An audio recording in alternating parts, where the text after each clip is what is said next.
Assalamualaikum warahmatullahi wabarakatuh. Apa kabar Sobat BK Milenial semua, dimanapun Anda berada?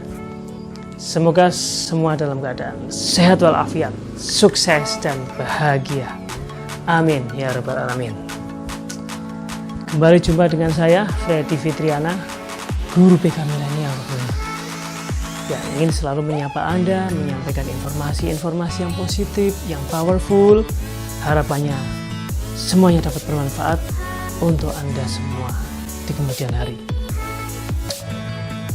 Alhamdulillah, beberapa hari ini saya telah mengupload beberapa video karya kreatif dari Sobat BK Milenial, yaitu Anda semua. Beberapa di antara Anda yang telah membuat video dengan tema menjadi remaja efektif di tengah pandemi COVID-19. Ya, seperti yang sedang kita alami saat ini, memang masa-masa yang sangat sulit, masa-masa yang sangat berat, tapi kita harus tetap bisa kreatif dan inovatif. Maka dari itu saya mengajak beberapa dari siswa yang saya asuh sebagai guru BK, dengan saya memberikan tugas terstruktur secara mandiri dan secara kelompok,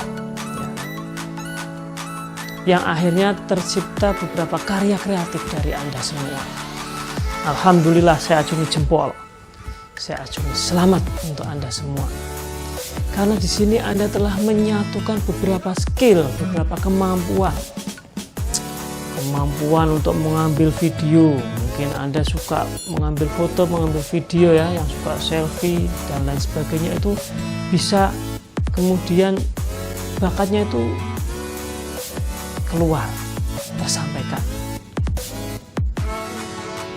Yang mungkin akhirnya terpaksa karena dalam satu kelompok diberi tugas, kamu coba membuat video di rumah, kamu nyapu lantai, kamu membersihkan tempat tidur di video, nah, kamu nyirami, nah, kamu coba sholat, nah, aktivitas sholat di video, kemudian nanti kumpulkan di ketua kelompok dan seterusnya. Itu semua akhirnya Anda seperti dipaksa untuk keluar, untuk mengeluarkan semua kemampuan, semua potensi yang Anda miliki.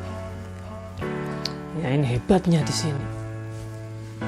Kemudian dari semua yang sudah dikumpulkan itu diolah. Tentu saja di sini harus ada keterampilan yang dimiliki, atau mungkin kalau belum dimiliki harus dipelajari. Mau tidak mau harus dipelajari.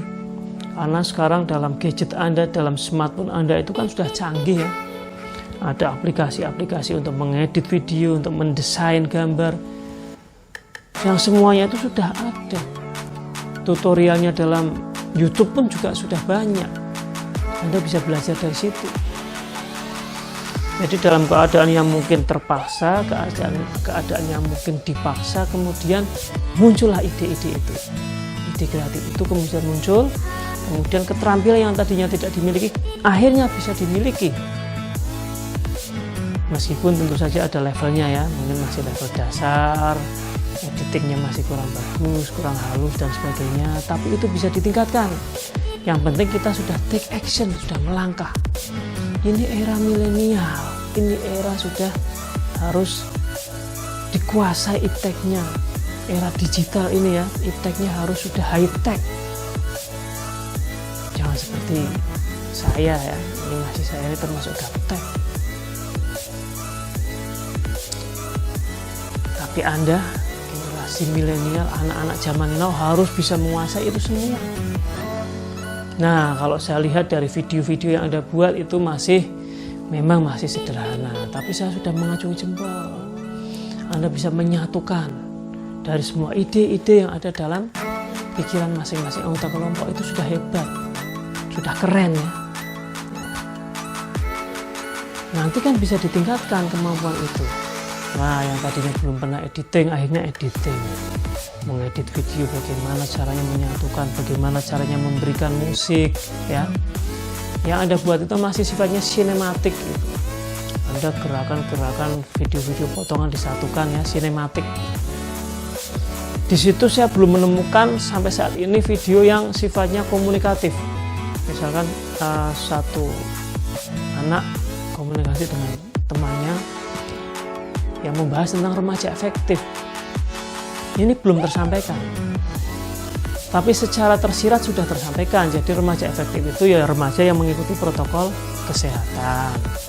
Kemudian ada yang berolahraga, ada yang beribadah, ada yang membersihkan rumah, ada yang makan makanan bergizi ya. Makannya lahap sekali dalam videonya itu. Tapi keren itu. Ya. Nah, di sini nanti kemudian yang perlu saya sampaikan adalah remaja efektif itu sebetulnya remaja yang seperti apa? Remaja yang efektif itu sebetulnya remaja yang seperti apa? Nah, ini ya. Jadi sebetulnya remaja yang efektif itu remaja yang dapat melaksanakan segala aktivitas sesuai dengan norma-norma yang berlaku dalam masyarakat.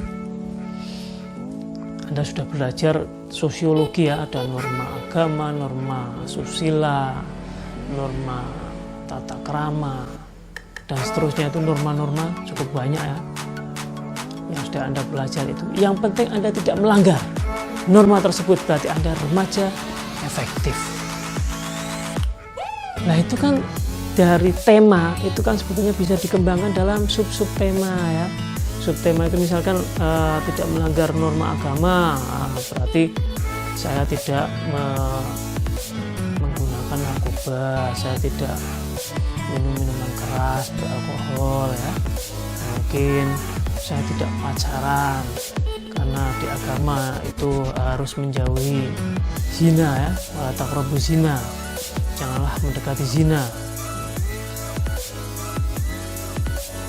Sorry kalau tadi salah ngomong ya, maksudnya misalkan tidak pacaran karena takut terjerumus dalam zina. Nah itu kan, itu berarti Anda remaja efektif, tidak melanggar norma agama atau norma kesusilaan ya, bagaimana caranya Anda bertingkah laku di depan orang banyak, di depan orang tua, norma tata krama itu ya, itu bisa dikembangkan sebetulnya. Bagaimana Anda kemudian membuat tema, membuat judul misalkan say no to drug, katakan tidak pada narkoba, katakan tidak pada free sex ya, dan seterusnya. Itu banyak sekali sebetulnya tema tentang remaja efektif. Tapi di sini sementara karena mungkin masih iklimnya iklim pandemi ya, jadi semuanya temanya itu mengarah ke bagaimana menerapkan protokol kesehatan, bagaimana meningkatkan imunitas tubuh. Ya itu bagus, berarti sesuai dengan tema di tengah pandemi tadi. Tapi remaja efektifnya itu masih belum begitu terbahas, tidak masalah. Dan di sini ada skill yang penting yang sudah Anda, istilahnya Anda itu sudah menemukan sebuah keterampilan yang baru, meskipun dalam masa pandemi semua serba terbatas, Anda bisa berkolaborasi satu sama lain. Itu skill yang sangat penting di masa seperti ini, yaitu skill collaboration atau kolaborasi. Jadi bagaimana orang dengan keadaan dirinya yang mungkin potensinya belum optimal, belum maksimal, kemudian dia berkolaborasi dengan orang yang mungkin sudah mempunyai keterampilan yang lebih mumpuni. Misalnya, saya tidak bisa editing sendiri, saya butuh orang yang bisa editing. Oh ada teman pintar mengedit, kemudian saya minta bantuan atau bekerja sama membuat video bersama. Nah dia yang mengedit, saya punya ide kreatif, nah, jadilah sebuah ide itu menjadi sebuah karya. Misalnya seperti itu. Desain, saya nggak bisa mendesain sendiri, desain grafis, Corel Draw, Photoshop saya belum pernah. Akhirnya saya belajar, tapi karena belajarnya itu dadak atau waktunya terlalu singkat, belum sampai menguasai betul, ada teman sudah desain grafisnya bagus, saya ajak bekerja sama, saya ajak kolaborasi. Nah itu saat ini skill tersebut yang sangat dibutuhkan. Jadi skill kolaborasi, skill TIK ya, yang di situ ada editing, ada desain, ya, semuanya itu sangat diperlukan di era digital seperti saat ini. Ini juga baru awal tugas dari saya. Mungkin nanti saya akan mengangkat tema lagi, yaitu tentang personal branding. Bagaimana seseorang itu harus bisa membranding dirinya sendiri, menjual dirinya sendiri, menjual diri dalam arti yang positif, jangan negatif ya. Jual diri yang positif itu gimana? Misalnya saya aktif di media sosial, kayak di Facebook atau di IG atau di YouTube atau di TikTok ya, platform-platform yang ada itu, saya di situ menjadi pribadi yang positif, ya, pribadi yang efektif tadi. Kemudian orang melihat, wah ini kelihatannya bagus ini, kalau saya jadikan partner kerja saya, wah ini kelihatannya kalau saya jadikan staff di perusahaan saya kelihatannya bagus ini. Jadi perlu diingat, dari media sosial yang Anda tekuni saat ini, sebelum Anda mengikuti platform-platform tertentu, itu ketika nanti Anda mencari pekerjaan pun itu akan dilihat. Media sosialnya bagaimana ini? Apakah dia misalkan suka membuat status-status yang negatif, itu nanti akan ada jejak digitalnya itu ada. Ya. Apakah dia suka mengujar kebencian? Apakah dia suka, mohon maaf kalau di IG itu kan kadang-kadang ada yang tampilnya itu agak gimana ya, kalau yang cewek mungkin ya semacam selebgram itu, tahu sendirilah, mungkin agak terbuka atau gimana, dibuat wah yang luar biasa. Itu pasti ada penilaian tersendiri. Begitu juga dengan yang tampil sopan, baik, kemudian yang disampaikan dalam video-video pendeknya itu juga sesuatu yang positif, yang menginspirasi. Nah itu adalah personal branding. Wah iki senenge ini, senenge porno kesini, ya menampilkan, menonjolkan segala sesuatu yang kurang baik atau apapun yang dapat mendapatkan nilai yang negatif di masyarakat, itu pun akan dilihat. Jadi ini adalah masih awal ya, masih sangat awal apa yang saya sampaikan ini, yang saya berikan tugas untuk siswa asuh saya ini. Nanti kita akan melangkah ke sana. Harapannya sobat BK milenial yang mengikuti channel yang saya kelola ini ya, channel sobat BK milenial ini, saya harapkan nanti menjadi orang-orang yang positif, yang powerful, yang dia karakternya itu sangat kuat, kemudian potensinya itu sangat besar, yang itu semua sangat dibutuhkan di dunia kerja, di dunia wirausaha juga, dalam era digital atau era milenial saat ini.